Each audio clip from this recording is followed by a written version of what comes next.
Good morning. My name is Rafael Conde. I'm the Spanish Consul General in New York. I've been here for the last 4 years, and it is a true honor to be with you all who are hooked up with us on this shared virtual medium in the presentation of Professor Kagan's superb work, The Spanish Craze. It tells us a compelling story of the centuries-long United States fascination with the history, literature, art, culture, and architecture of Spain. It also, and here I quote, offers a stunningly revisionist understanding of the origins of Hispanidad in America, tracing its origins from the early Republic to the New Deal. This event would not have been possible without the extraordinary commitment and zeal of the Queen Sofia Spanish Institute. The support given by Professor Sullivan and the Institute of Fine Arts, and the Cultural Department of the Spanish General Consulate in New York.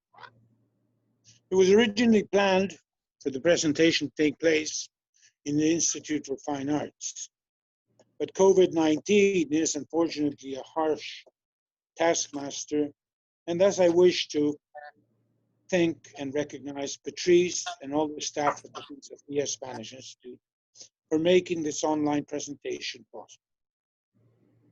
It is amazing to see how much we can learn from this book. It explains their common heritage and provides an accurate contextualization of history. Spain is very proud of these shared values and of its contributions to the foundation and construction of the United States. This is relevant and must be taken into account, seeing the current political, economic, and social situation in the United States, and against the backdrop of acts of violence against monuments and statues. We can, of course, understand and share and respect the pain the American people feel at this time, but it is evident that it is also time to work together to preserve our common legacy, this rich history that so enhances our cultures and our traditions. I have now the honor to present and welcome our very distinguished participants. I'll try and be brief, but I must tell you that I requested the abbreviated biography and list of publications, and I ran out of paper in the printer twice, not once. Edward J. Sullivan is the Helen Gould Shepherd Professor in the History of Art at the Institute of Fine Arts, and the CAS Department of Art History. He's been awarded the Great Teacher Citation from CAS, and in 2019 was honored with the Outstanding Teacher of Art History Award from the College Art Association. Professor Sullivan is currently Deputy Director of the Institute of Fine Arts and Provostial Fellow at NYU. He has had a decades-long career at NYU. He is an expert in modern and contemporary art of Latin America and the Caribbean, the art of the Iberian Peninsula, the art of the Iberian colonial world, and is author of some 30 books and exhibition catalogs. His most recent publications include From San Juan to Paris and Back, Francisco Hier and Caribbean Art in the Era of Expressionism in 2014, and Making the Americas Modern, Hemispheric Art 1910 to 1960, published in 2018. Professor Richard L. Kagan, PhD, of course, several PhDs, I would imagine. The author of The Spanish Craze is a historian specializing in the history of early modern Europe, with particular emphasis on Habsburg Spain and its overseas empire. He is Academy Professor at Johns Hopkins University and is the Arthur O. Lovejoy Professor Emeritus of. He is a Queen Sofia Spanish Institute board member and is on the Cultural Committee as well.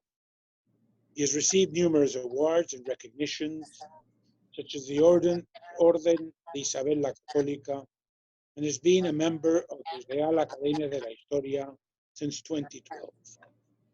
He has authored several books, including Students and Society in Early Modern Spain in 1974, Lawsuits and Litigants in Castile, 1500 to 1700 in 81, Lucretia's Dreams, Politics and Prophecy in 16th Century Spain in 1990, and Urban Images of the Hispanic World, 1493, 1793, in the year 2000.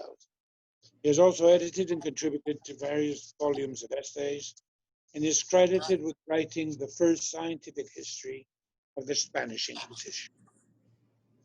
As you can see, we have two cultural and academic heavyweights and an extraordinary and exceptional work, The Spanish Craze. However, they're good friends, so it will not be a title fight. There is no need for that. Instead, they're going to delight us and honor and allow us to listen in on the conversation, and the conversation which was well defined by Samuel Johnson when he said, "The most eligible amusement of a rational being seems to be that interchange of thoughts which is practiced in free and easy conversation, where suspicion is banished by experience, emulation by benevolence, where every man speaks with no other restraint and unwillingness to offend, and hears with no other disposition than desire to be pleased." Gentlemen, we are desiring to be pleased, to listen in on you. So with no further ado, valor y al toro. Gracias. Gracias, señor. Buenos días, buenas tardes, gracias a todos. Bienvenidos todos. As my friend and colleague so elegantly said, Señor Conde, who was so kind and generous to give both Richard and I a very beautiful and very eloquent, mellifluous, I love that word, mellifluous greeting and introduction. And what he said about friendship and collegiality is absolutely true. I, as professor at NYU, and Richard, as professor at Johns Hopkins, have not only been colleagues for a very long time, but very close friends. And I hugely admire him and all the things he has done. And it is such a treat and such an honor for me to be present in this conversation, really to facilitate Richard's thoughts about what I think is one of the most beautiful books on visual and cultural history that I've read in a very long time, The Spanish Craze. And I will hold up its cover so that you will see how llamativo, how very attractive it is. Here we have The Spanish Craze, published by the University of Nebraska Press. Good for them to do that, and I hope they sell hundreds and thousands of copies. And it is, I think, it would be good for all of us. I think that it's something that is very timely, a reassessment, or really an assessment, because there's never been, insofar as I know, and I've read all my life, things about Spain. And as I commented to Richard at one point, it was like, in a certain sense, reading my own, about my own background, because he describes the craze, as he puts it, for Spain as an addiction, as a malady, which is a happy malady in most cases, and it's something that afflicted me since I was a child. Since when I was 11 and my parents sent me to school in Mexico City, and then since when I was 18 and I arrived in Madrid for the first time to spend a year at the University of Madrid, returning for many, many periods of study for my PhD and for later books that I was writing, so that Spanish craze has existed within me for a very long time, and it's so beautifully articulated in this book. So I have many questions. We don't have a huge amount of time, but I think that the questions will provoke Richard to think even, maybe even along different directions, because this reassessment of the US and Spain is so important at this moment. It's probably even more timely book than when you had first started to work on it. So I think my first question would be, how did you come to the subject, and tell us a bit about your background that brought you first to Spain and then to the assessment of the Spanish craze? Well, thank you so much, Edward, and thank you so much, Mr. Ambassador, for your very kind remarks. And I'm delighted to be here with you all this morning or this afternoon if you happen to be in Spain. I didn't go to Spain or to Mexico at the age of 11. I never really made it out of New Jersey until I was about 18 years old. But I had the good fortune to start studying Spanish in secondary school at the advice of my father. And little did I know when I first started learning Spanish that the language would be a bridge to the culture of Spain, and then eventually to that of much of South America as well. In the sense that language opened an enormous window for me, and one I've jumped through, and I've been jumping through it maybe for maybe too long now, but it's something I've enjoyed. I majored in history as an undergraduate, but I took a lot of art history as well. And I started writing about Spain when I was really a senior at University at Columbia in New York. And from there, I had the good fortune to be able to study with John Eliot in Cambridge University. John then is still the preeminent historian of Spain and the Spanish world in the Anglo-Saxon or the Anglo-American, or one would say even the entire world. But this particular volume had its origins in the early 1990s, around the time of the quadricentenary of Columbus, when I was concerned that various periodicals, history periodicals in the United States, were not paying sufficient attention to the image of Spain and historically in this country. And I started writing about that subject, and that resulted in an article I wrote called Prescott's Paradigm, on the image of Spain, really through the eyes of historians over the course from the 18th century to the present. And that project was in my head for about 10 years, and then I had the opportunity to start talking about the collecting of Spanish art at the Institute of Fine Arts. Perhaps you were in the audience, Edward, I can't quite remember. I was. Yes. And I said, this is a really interesting subject. Why all of a sudden did wealthy Americans at the end of the 19th, early part of the 20th century start collecting Spanish art where they had never done so with the Spanish-American War? Did it have it? What were the cultural conditions? What was the context of that interest, that newfound interest in Spanish art? And so one thing led to another. Art led to politics. Politics led to literature and language. Literature and language led me not beyond the collecting of art to Spanish style architecture in the United States, and then interest in Spanish fashion and Spanish music, and that put all of that together in a kind of a big olla podrida, and you have the Spanish craze.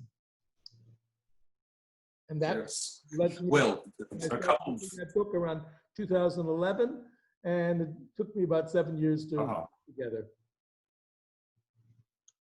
Well, it is certainly a compendium of thousands of facts and immensely learned footnotes, but it's also fun to read. You write so beautifully, in this volume and all the others. But you said a few things now that have provoked questions that I want to raise. So let's go back to the starting point of your argument, which is in the 18th century. And you were speaking about a moment ago how in 1992, you were concerned about the lack of focus in the US press on Spain and the image of Spain and so on. But talk to us a little bit about, or expound a bit about how you position this vision of Spain, which moves from, in the US or Anglo mind, from concentrating on the Black legend in, say, the 18th century and into the 19th century when Romantic Spain, the Spain of Carmen and the Spain of Seville and so on, becomes virtually an obsession with many Americans. And how did that one thing morph into the other? Well, that's an excellent question. Of course, the predominant image of Spain from the 18th century really until the early 20th is that of the Black legend. That doesn't go away, but it's inflected with other attitudes and changing attitudes towards Spain. The first one was this Romantic era, and here we can credit Washington Irving for creating a much more a lighthearted, a much more positive image of Spain. I call it in the book Sunny Spain, because it's the Spain of dashing matadors and handsome hidalgos and gypsies dancing the fandango and the like. And Irving's romanticized Spain really becomes the predominant image of Spain from the 1830s in this country, and really lasts almost till today. But there's another man, William Hickling Prescott, a very famous Boston historian in the 1830s, who starts writing about the Spain of Ferdinand and Isabel, and then he writes about the conquest of Mexico and the conquest of Peru, and he sees a different Spain. It's not a romanticized image of Spain. He says, how is this society, which he saw it as contemporary Spain, he saw as decadent, how was it capable of such powerful deeds and such heroic deeds in the past? And he looked at that Spain, and he writes about that Spain, and he sees it as the country that brought, in his view, civilization, and along with it, religion to the Americas. And that's the image of what I call in the book sturdy Spain. In a sense, those two images, the romanticized one is the sunny Spain, Irving, and this more sort of dynamic Spain, that of Prescott, they compete with one another throughout the 19th century. And towards the end of the century, in the early 20th century, they combine, they kind of link up, and together they power this kind of fascination with Spain and Spanish culture that I've called the Spanish Craze. Right. So the Spanish Craze and Washington Irving and the writings of people like Prescott and many others in the later 19th and early 20th century provoked another movement, which is important to take into account, and that's tourism. So tourism to Spain has gone through a variety of permutations. So there were the cultured and wealthy tourists in the 19th century, people who, for example, would go, as you say so beautifully in the book, say the Havemeyers in New York, the great art collectors whose wealth comes from the sugar industry with Cuba and the Caribbean, which in itself is a connection to Spain and the Spanish-speaking world.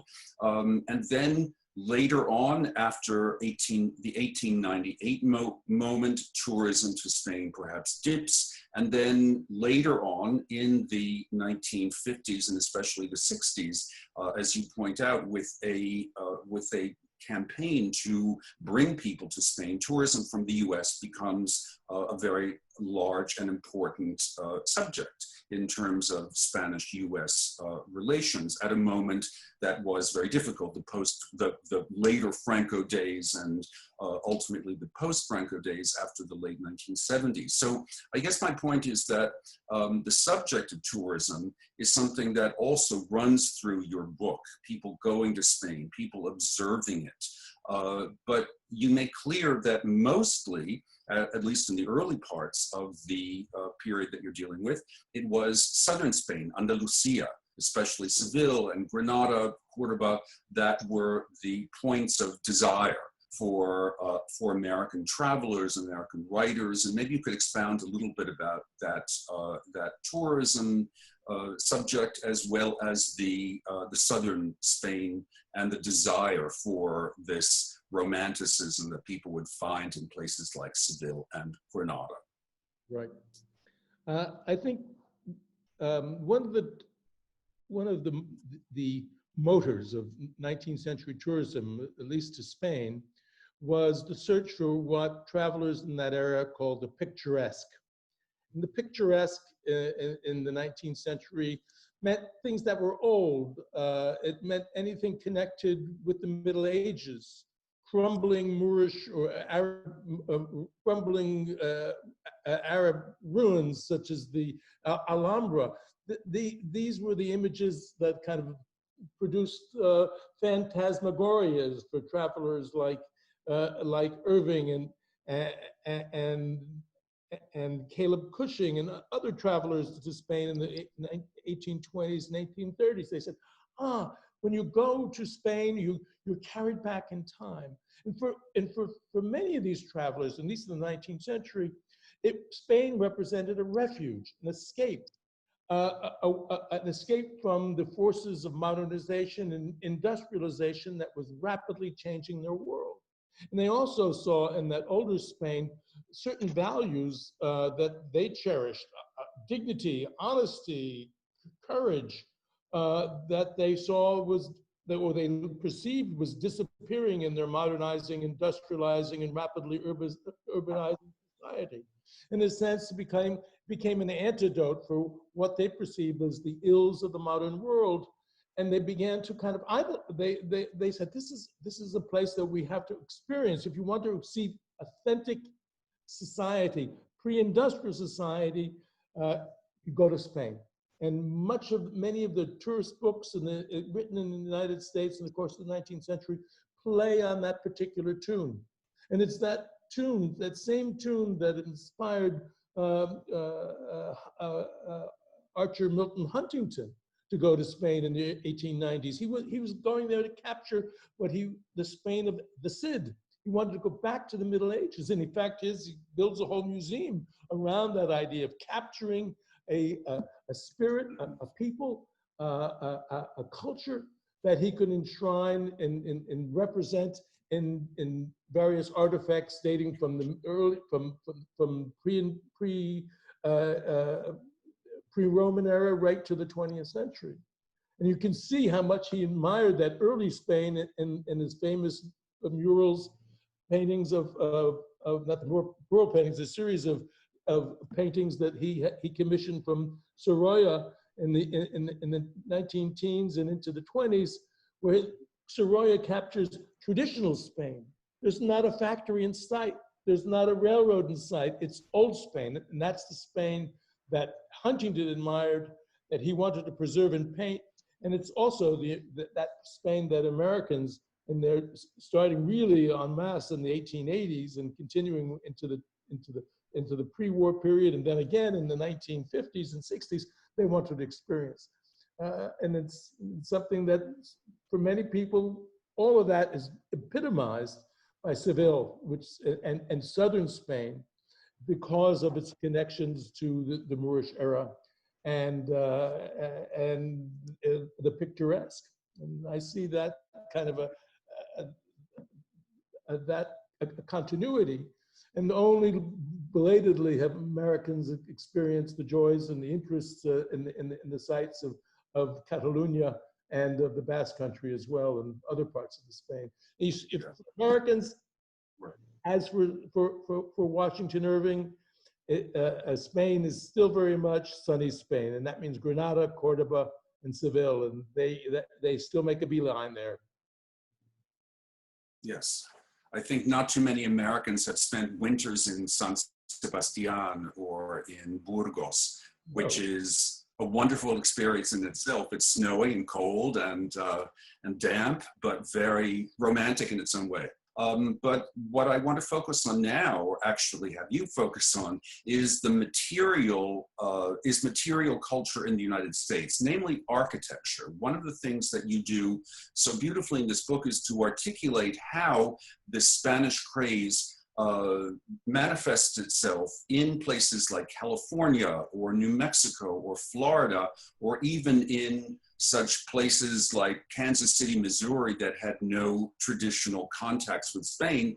And beginning in the late 19th century and throughout the 19 teens and 20s, whole cities in the US were Hispanified. In other words, there were legions of architects who were fascinated with traditional Spanish, mainly Andalusian, Moorish architecture, and they Americanized it, or they Hispanified their American contributions. It's such an interesting story. I wonder if you could talk a little bit more about that, those chapters of your book.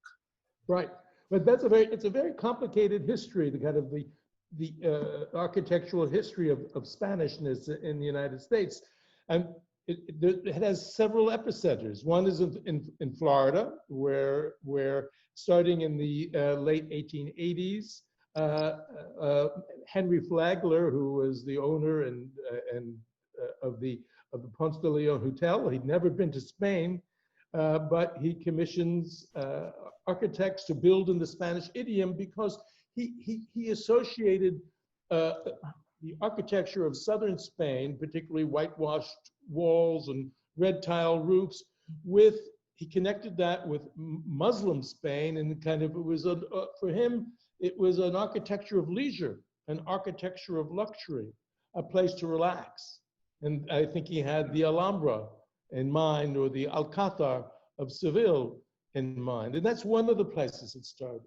There's another epicenter starts in New York City with the construction of the second Madison Garden Tower, which is modeled after the Giralda in Seville. And that Giralda, it was the first of many American Giraldas, including one that was eventually built in Kansas City, but also in San Francisco and Chicago, Cleveland, all over the place. That once again, there's a connection between elegance, luxury, oriental delight, and the connection also goes back to Irving and his description of the Alhambra. And then finally, there's the California origins of it, or the American Southwest, where they wanted to link what they call the mission style of architecture of the 18th, or its renewed notion of neo-mission architecture of the late 19th, early 20th century. They called it mission in Moorish. They think somehow it leaped across the Atlantic, the architecture of medieval Spain, of Al-Andalus, and it shows up in California, and that would inspire a series of architects starting in the 1890s to build in mission style, and then with a kind of nod to Mexico, architects like Ralph Cram, who was an East Coast architecture who was living in Southern California, while he adds in Mexican Baroque elements into older mission architecture, and he builds something that's called, we call it Spanish Revival architecture. And in the sense, there's different strains of this. There's a Mexican strain, there's what we call a Moorish strain, and then it all becomes quintessentially American, partly because of its antiquity. The links to the early days of the Southwest, where they saw adobe architecture and some perhaps whitewashed walls as well, for some, that represented a kind of Americanness. It was older than Gothic, which was seen as an import, or Greco-Roman style architecture, which came in the United States in the 1820s and 30s, that was also seen as an import, whereas the Spanish style was seen as autochthonous. And thus, several writers and several architectural critics in the early part of the 20th century said, well, we should have a national style of architecture. And that should be that Spanish style architecture. It's quite remarkable. We don't have an official American style of architecture. If you get close to it, it was going to be the Spanish revival style of the 19 teens and 1920s. It's such a fascinating subject. Hope Okay. that everything goes well. All right.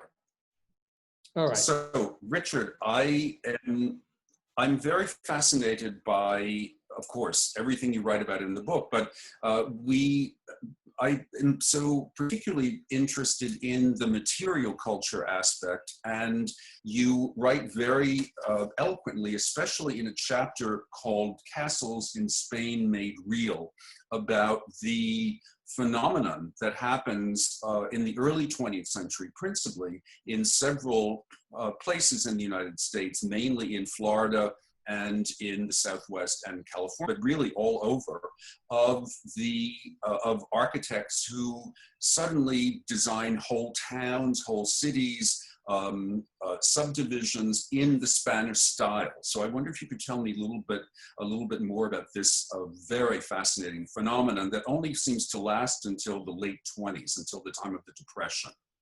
Right. It kind of fades out in the course of the Depression in the United States, but its origins really date to the 1880s in several places. It kind of begins almost simultaneously in different ways in Florida, New York, and in California. In California, it has its origins in what we call mission architecture, which dates back, it has its roots in adobe architecture of both of Mexico, and then they connected earlier to what they call Moorish architecture of the Spanish Middle Ages. It has another beginning point in Florida in the 1880s in St. Augustine, where Henry Flagler, who was the great hotel developer and promoter of tourism to southern Florida, builds the Ponce de Leon Hotel in a kind of a mock Spanish style, which is designed by the New York architect Thomas Hastings, who had visited southern Spain and Granada a few years before.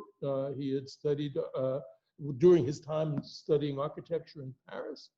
And then there's a New York variant in the second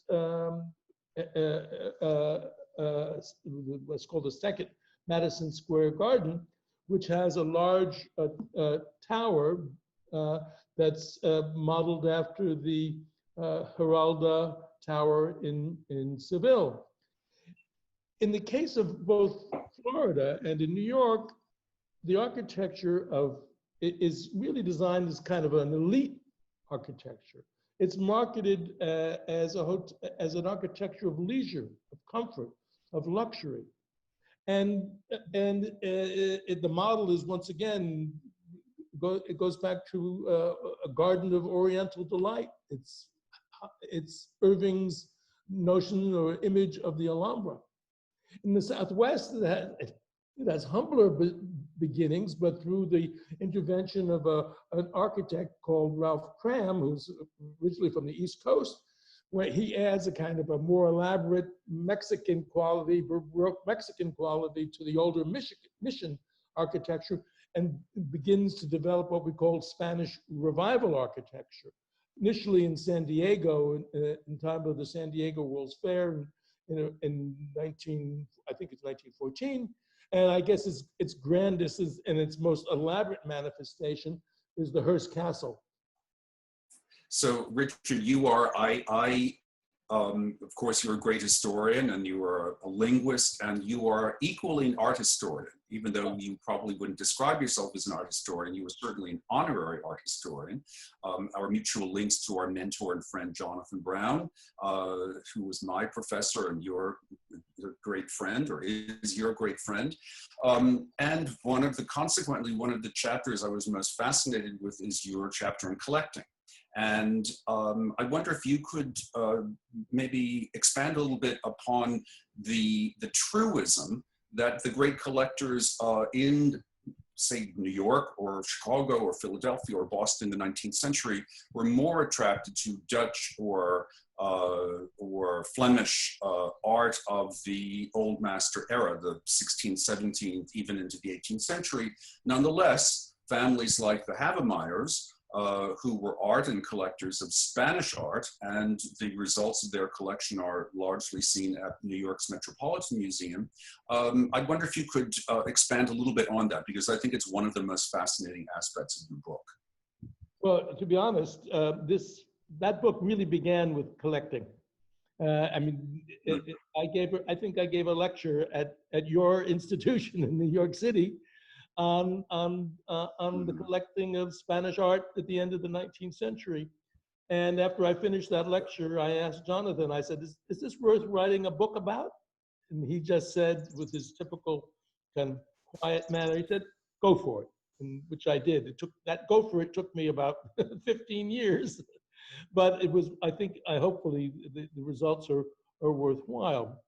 Yes, in a sense, the collecting of Spanish art was kind of an afterthought for many of the America's great collectors towards the end of the 19th century. They began, following in the English model, they began with Italian masters or Dutch masters, or even in the case of the Havemeyers, they were interested in Chinese ceramics. And that would also apply to Isabella Stewart Gardner. She, not so much of Chinese ceramics, but she was interested in Italian art and Northern art. But starting in the 1890s, people like Hearst and Isabella Stewart Gardner, I think she deserved much of the credit. She said, there's something in Spanish art. But when they thought about Spanish art, they really thought about two people. They thought about Murillo on the one hand, who was the longtime favorite, and they thought about Velázquez on the other. Everybody else, they didn't too much care about, starting in the 1880s and 1890s. But at the same time, starting in France and to a certain degree in Spain, there was the rediscovery of someone called El Greco, who wasn't really Spanish, but he was Hispanicized in his own way. And El Greco was gaining in popularity in avant-garde artistic circles in Paris and in Spain, and particularly Barcelona at the end of the 19th, early part of the 20th century. And I guess the most famous Spanish artist who fell in love with El Greco is Ignacio Zuloaga.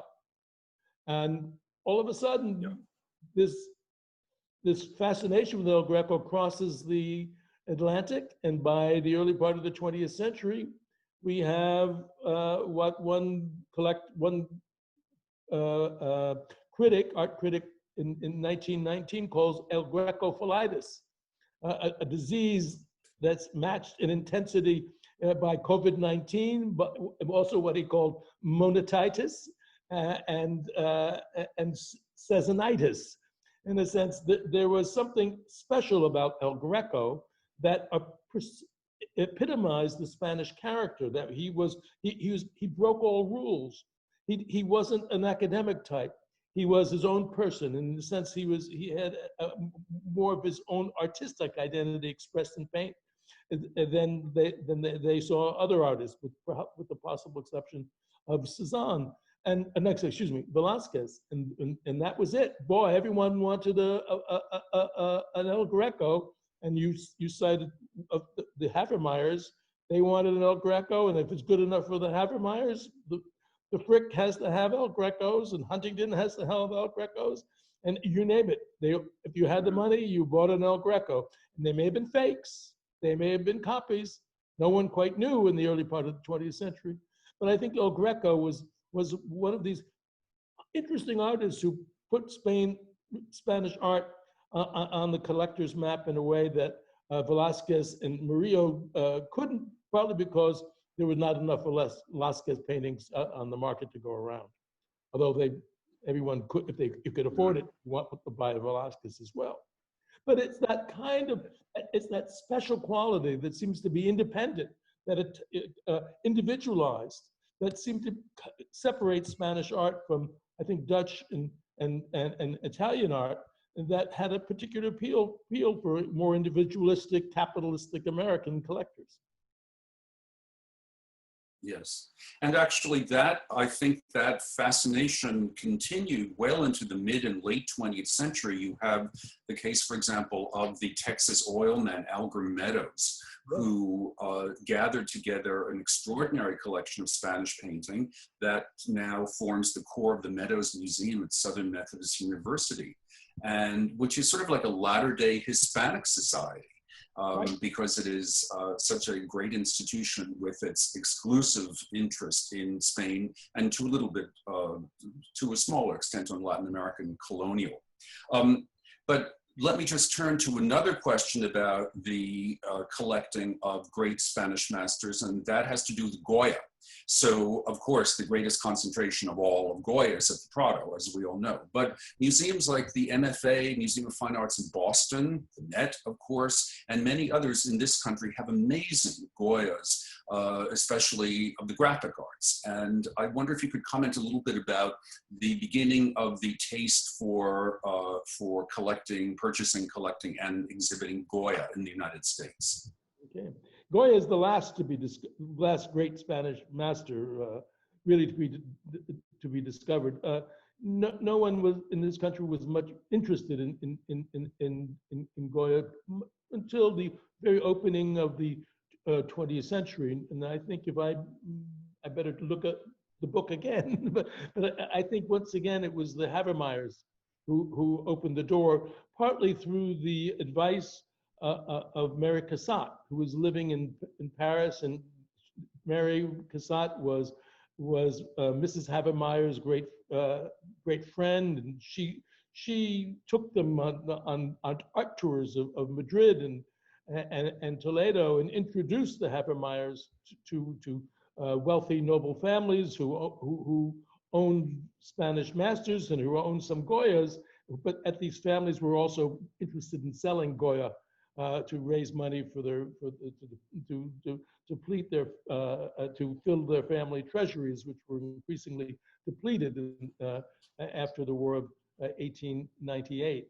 And in a sense, I think the Havermeyers are the key to Goya, and once the Havermeyers started buying him, everyone else lined up afterwards,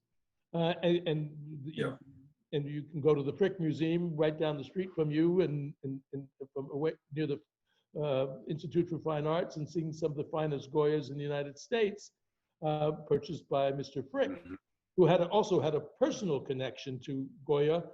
He had a background in steel manufacturing, and one of the first Goyas he buys is the Forge. He said, here's where it all began. It was a very personal connection. Once again, Right.